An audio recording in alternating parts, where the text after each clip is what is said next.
Assalamualaikum warahmatullahi wabarakatuh.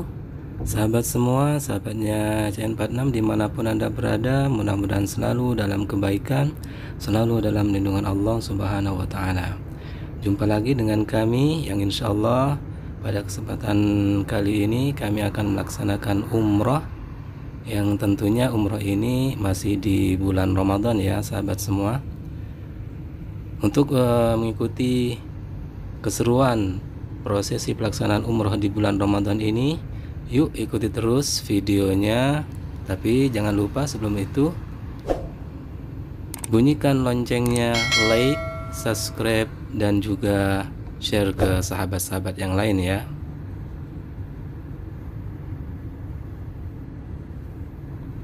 Sahabat semua, inilah perjalanan kami menuju ke tempat mikot ya, ke tempat mikot Tan'im, yaitu tempat mikot yang terdekat dari tanah suci Mekah.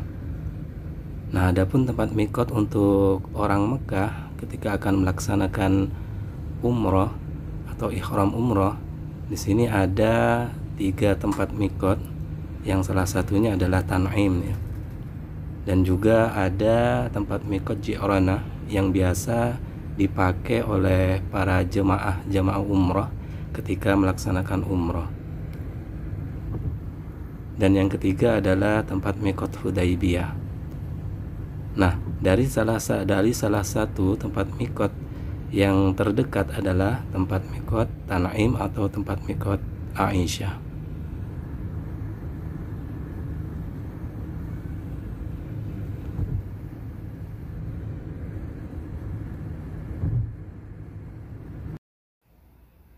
Nah sahabat, kita sudah sampai ke Masjid Tan'im ya. Nah disinilah kita menjatuhkan niat ihram umrah. Setelah itu kita langsung menuju ke Masjidil Haram untuk kemudian melaksanakan tawaf dengan sa'i. Nah saat ini waktunya di pagi hari ya, karena memang kita dapat jadwalnya jam 6 pagi sampai jam 9.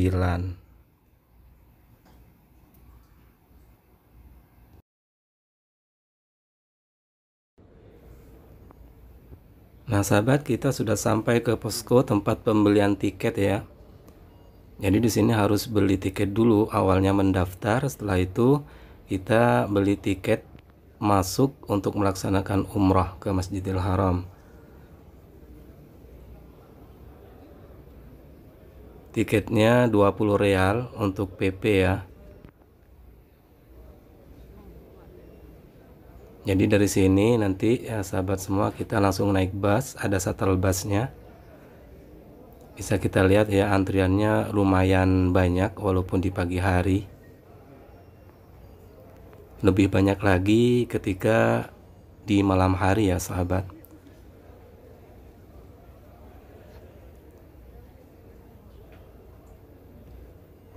Nah ini banyak sekali antriannya.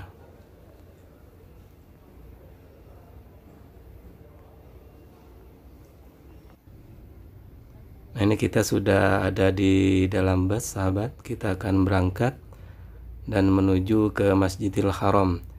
Ini adalah tempat posko yang bertepatan di Kudai.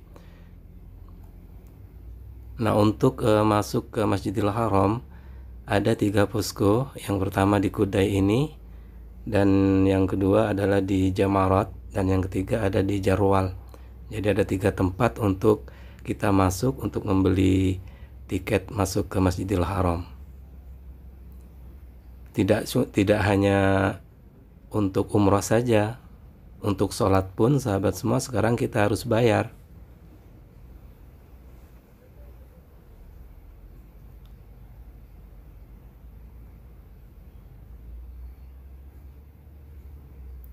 Nah kita memasuki terowongan ya. Nah di terowongan ini ketika kita sudah sampai, nanti kita berhentinya di belakang Tower Zamzam ya, jam gadang besar.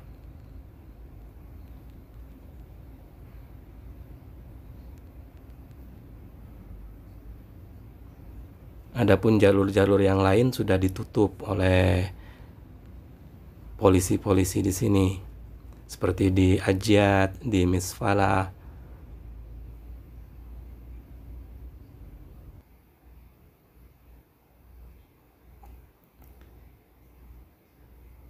Nah, ini kita sudah sampai ke tempat pemberhentian, yaitu pas di belakang Tower Zamzam. Dan kita nanti masih jalan dari sini kurang lebih sampai ke depan, sampai ke bawah pelataran Masjidil Haram. Itu kurang lebih sekitar 500 meter ya.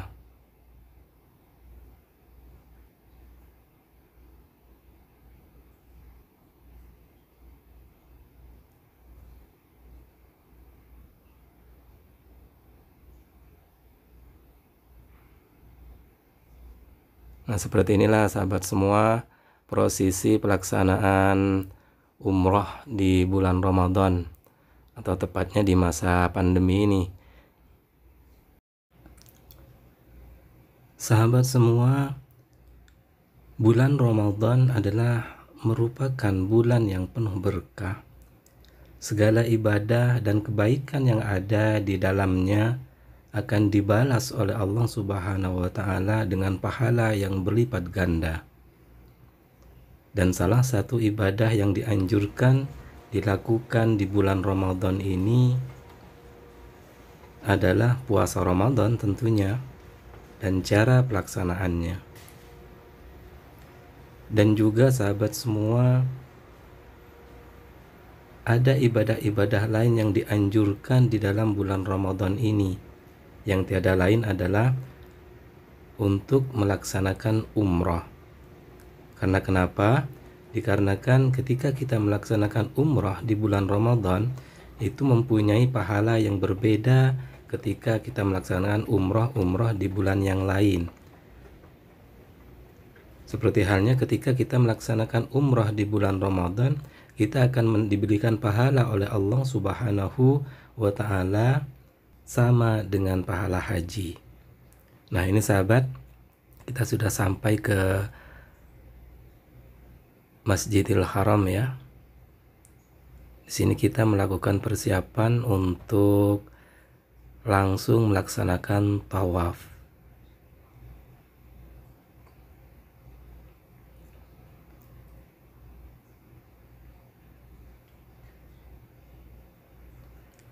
Rasulullah Shallallahu Alaihi Wasallam bersabda kepada seorang wanita dari kalangan Ansor, "Apa yang menghalangimu untuk melakukan haji bersama kami?" Rasulullah Shallallahu Alaihi Wasallam, dia berkata, "Kami hanya punya 2 onta, yang satu dibawa oleh bapak dan anaknya, yang satu lagi kami gunakan untuk menyiram kebun." Maka Nabi berkata, "Jika datang bulan Ramadan, lakukanlah umrah, karena umrah itu sama dengan haji." Nah, atas dasar ini sahabat semua, alangkah baiknya ketika kita bisa melaksanakan umrah di bulan Ramadan, maka lakukanlah umrah tersebut, karena pahalanya sama seperti halnya pahala haji. Nah sahabat, kita sudah sampai ke pelataran tawaf ya. Setelah ini kita langsung akan melaksanakan tawaf untuk tawaf umrah.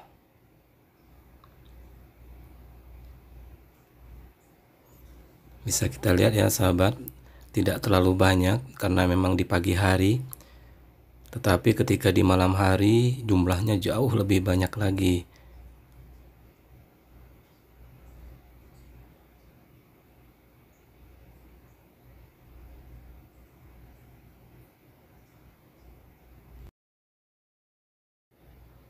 Adapun keutamaan daripada melaksanakan umrah di bulan Ramadan ini adalah diantaranya pahalanya yang sama seperti halnya pahala haji, dan juga pahalanya berlipat ganda.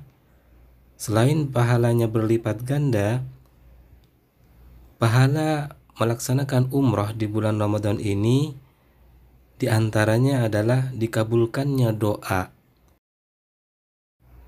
Dan umroh juga keutamaannya menjadi penghapus dosa.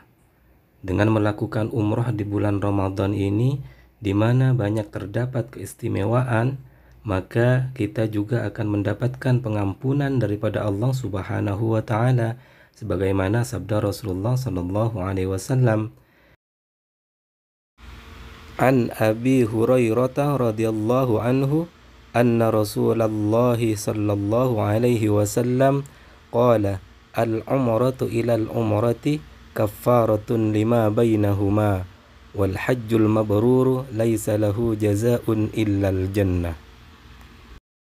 Ibadah umrah ke ibadah umrah berikutnya adalah penggugur dosa di antara keduanya, dan haji yang mabrur tiada balasan bagi pelakunya melainkan surga. Hadis riwayat Al-Bukhari dan Muslim.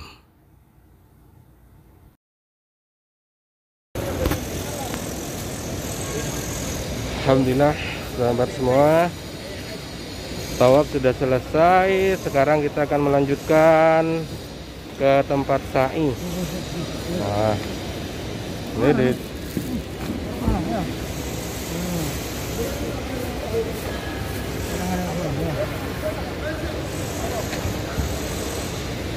oke. Nah, ini adalah jalan untuk menuju ke tempat sa'i. Seperti biasa ya, waktu di pagi hari. Nah, ini sahabat semua yang dimuliakan oleh Allah Subhanahu wa taala. Tentunya bagi sahabat semua yang sudah pernah menjadi tamu Allah dan melaksanakan umrah atau hajj, maka sudah tahu tentunya jalan ini ya. Ini adalah jalan menuju ke tempat sa'i setelah melaksanakan tawaf.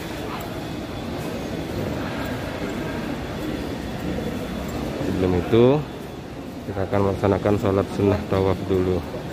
Sholat sunnah setelah tawaf. Tempatnya di sini. Nih. Dulu bisa di bawah, tapi sekarang udah nggak bisa. Jadi harus di sini tempatnya. Nah.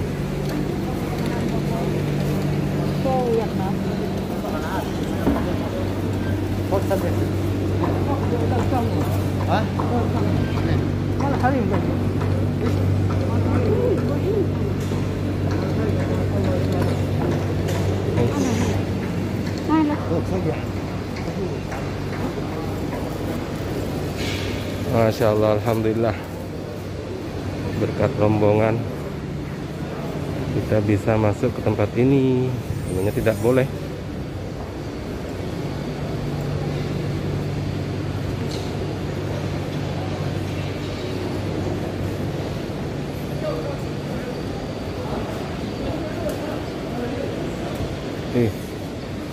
Ada orang sholat. Nah, kita sholat dulu sini.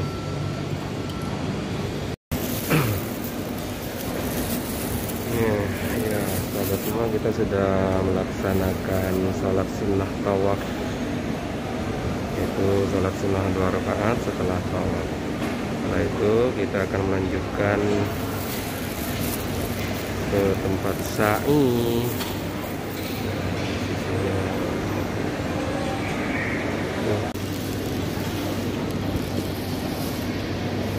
Posisi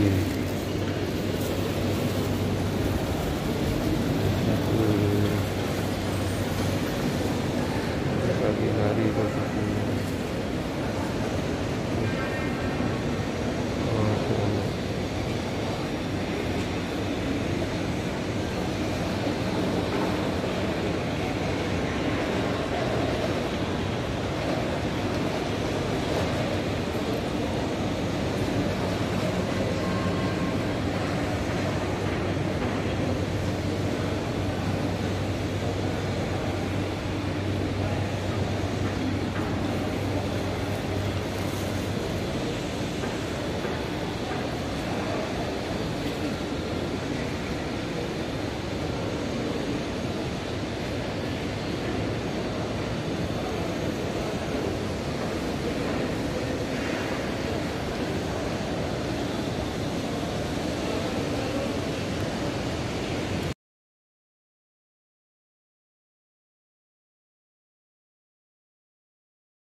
Sahabat semua yang dimuliakan oleh Allah Subhanahu wa Ta'ala, termasuk juga daripada keutamaan-keutamaan umrah, yaitu ketika ada seseorang yang wafat saat umrah, maka seseorang yang wafat saat umrah tersebut pahalanya akan dihitung hingga hari kiamat.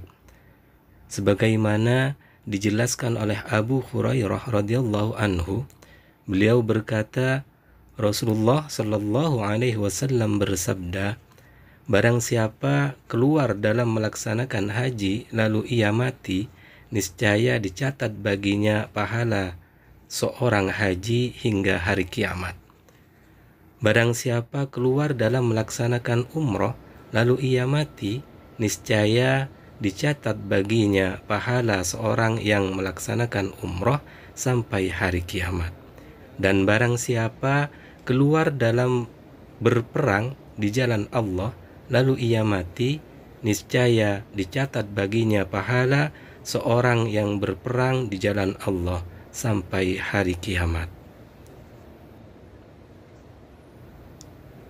Jadi wafat saat umroh di bulan Ramadan berarti apabila ada seseorang yang memang benar wafat ketika melaksanakan umroh di bulan Ramadan, maka seseorang tersebut wafat dalam keadaan melaksanakan dua ibadah sekaligus, sehingga pahala yang ia dapatkan hingga kiamat juga menjadi dua pahala, yaitu pahala umroh dan juga pahala puasa.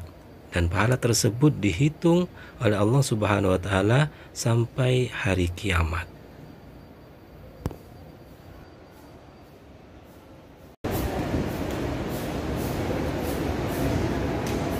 Inna as-safa wal marwata min sa'airillah man hajjal baita aw i'tamara fala junaha alayhi an yatawwafa bihima wa man tatawwa'a khairan fa inna Allaha syakirun alim. Inna as-safa wal marwata min sa'airillah man hajjal baita aw i'tamara fala junaha alayhi an yatawwafa bihima wa man tatawwa'a khairan fa inna Allaha syakirun alim. La ilaha illallah wahdah sadaqa wa'dah wa nasara abdahu wa hazama al-ahzaba wahdah. La ilaha illallah wahdahu la syarika lahul mulku wa lahul hamdu yuhyi wa yumiitu kulli syai'in qadir wa la hawla wa la quwwata illa billahil aliyyil azim.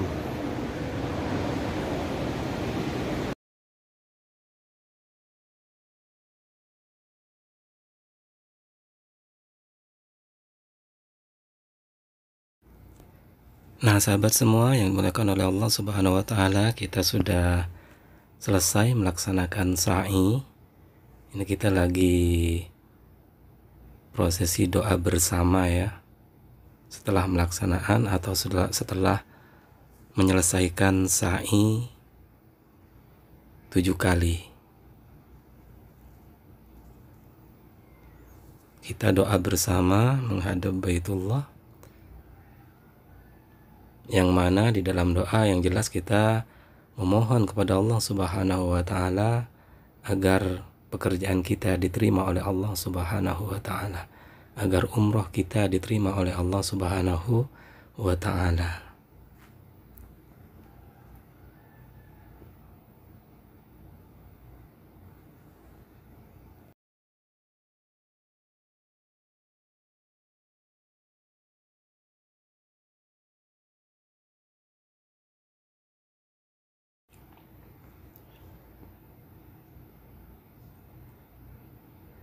Setelah doa bersama selesai, kita langsung melaksanakan tahallul ya sahabat semua. Jadi ini berlaku bagi siapa saja yang melaksanakan ihram umrah.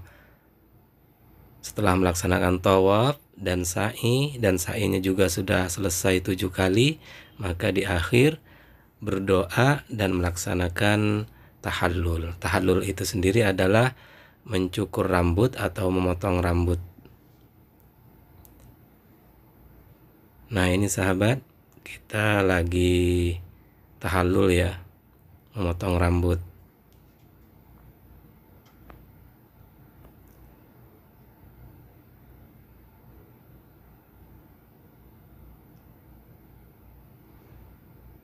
Dan afdolnya ketika selesai melaksanakan sa'i, kita mencukur habis rambut sampai gundul, itu afdolnya.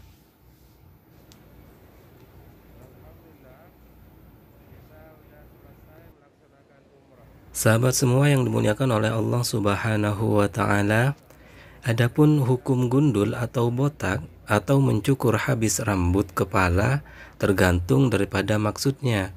Jika maksudnya adalah untuk tahallul haji dan umrah, maka itu diperintahkan. Seperti yang diperintahkan di dalam firman Allah Subhanahu wa Ta'ala, Bismillahirrahmanirrahim. La tadkhulunnal masjidal harama insyaallah aminina muhallikina ru'usakum wa muqassirina la takhafun, yaitu bahwa sesungguhnya kamu pasti akan memasuki Masjidil Haram insyaallah dalam keadaan aman dengan mencukur rambut kepala dan mengguntingnya, sedang kamu tidak merasa takut. Dan juga sahabat semua dijelaskan di dalam hadis yang mutawatir dari Rasulullah Shallallahu Alaihi Wasallam bahwasanya beliau menggundul rambutnya saat haji dan umrahnya. Begitu pula hal ini dilakukan oleh para sahabat Rasulullah Shallallahu Alaihi Wasallam. Di antara mereka ada yang menggundul habis saat tahallul, ada pula yang memendekkannya. Namun menggundul habis saat tahallul lebih utama daripada memendekkan. Dikarenakan kenapa? Dikarenakan mendapat doa daripada Rasulullah Shallallahu Alaihi Wasallam 3 kali ketika kita menggundul habis. Doa Rasulullah Shallallahu Alaihi Wasallam ialah Allahumma ufir lil muhallikin. Qalu ya Rasulullah wal muqassirin. Qala Allahumma ufir lil muhallikin. Qalu ya Rasulullah walil muqassirin. Qala Allahumma ufir lil muhallikin. Qalu ya Rasulullah wal muqassirin. Qala wal muqassirin. Yang artinya, ya Allah, ampunilah mereka yang menggundul habis. Para sahabat berkata, wahai Rasulullah, bagaimana kalau cuma sekedar memendekkan? Beliau masih bersabda, ya Allah, ampunilah mereka yang menggundul habis. Para sahabat balik bertanya lagi, wahai Rasulullah, bagaimana kalau cuma sekedar memendekkan? Beliau masih bersabda, ya Allah, ampunilah mereka yang menggundul habis. Para sahabat kembali bertanya, wahai Rasulullah, bagaimana kalau cuma sekedar memendekkan? Barulah Rasulullah SAW menjawab, dan juga bagi yang memendekkan. Hadis riwayat Bukhari dan Muslim. Nah, dari ini sahabat semua sudah jelas bahwasanya ketika kita melaksanakan ihram umrah ataupun haji dan ketika kita sudah selesai sa'i atau ingin bertahallul, maka tahallulnya afdolnya mencukur habis kepala, yaitu botak ya. Nah, adapun mencukur sedikit atau hanya memendekkan saja rambut kepala, itu juga tidak bermasalah. Hanya saja ketika kita hanya memendekkan rambut kepala, kita hanya mendapat doa daripada Rasulullah SAW itu 1 kali.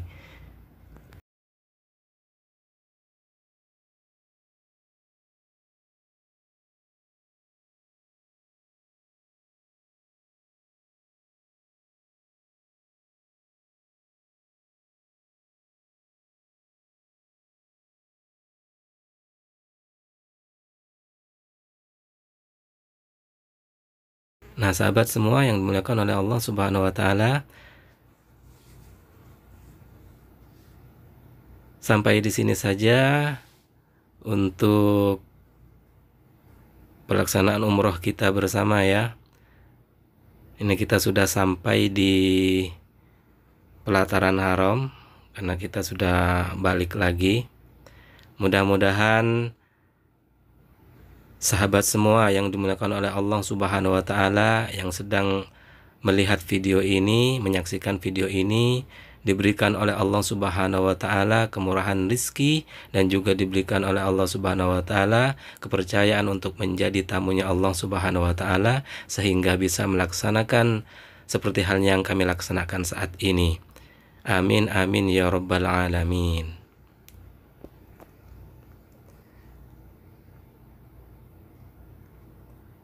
Jangan lupa sahabat semua yang dimuliakan oleh Allah Subhanahu wa taala, like, komen, subscribe dan bagikan ke teman-teman yang lain, ke sahabat-sahabat yang lain atau ke media sosial yang lain. Terima kasih banyak atas semuanya. Billahi taufiq wal hidayah. Assalamualaikum warahmatullahi wabarakatuh.